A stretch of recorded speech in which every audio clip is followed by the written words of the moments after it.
যখনই আমাদের প্রধান উপদেষ্টা কথাই শুরু করে আবহাওয়া দিয়ে, তখনই আমি বুঝতে পারি আসলে এই কথা বলার কোনো ম্যান্ডেট নাই।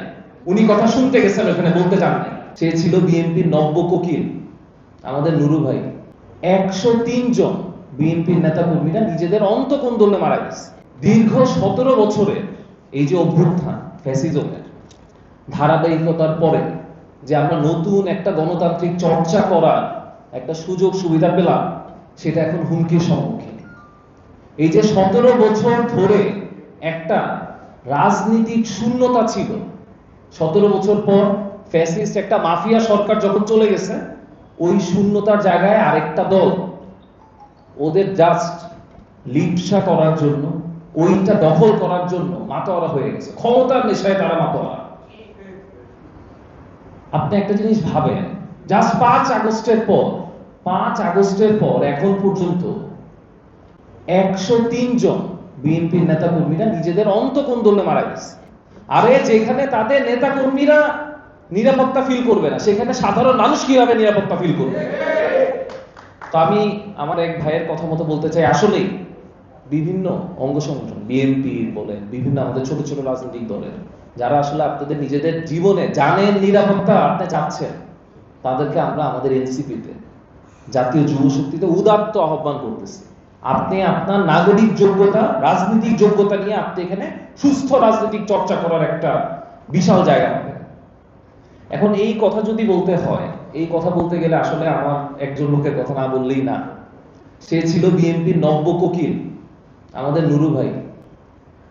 বিএনপির সুরে কথা বলতে বলতে মুখে তার ফেনা উঠে গেছে।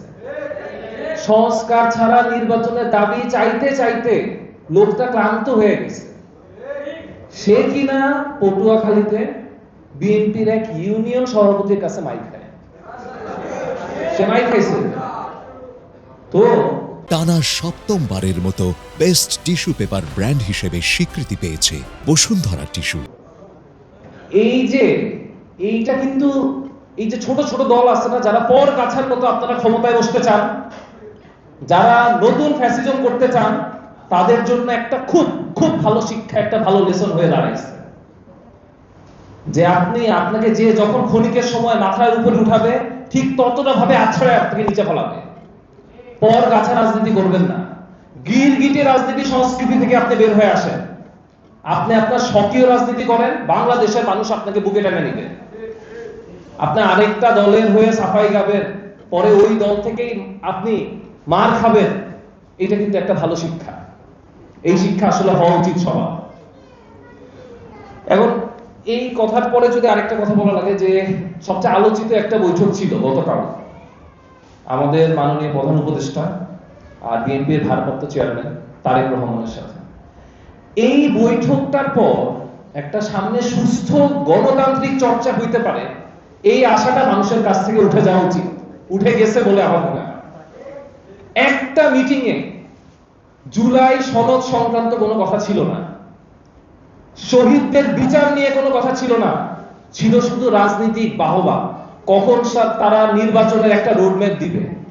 যখনই আমাদের প্রধান উপদেষ্টা কথাই শুরু করে আবহাওয়া দিয়ে, তখনই আমি বুঝতে পারি আসলে এই কথা বলার কোনো ম্যান্ডেট নাই। উনি কথা শুনতে গেছেন, ওখানে বলতে চান নাই।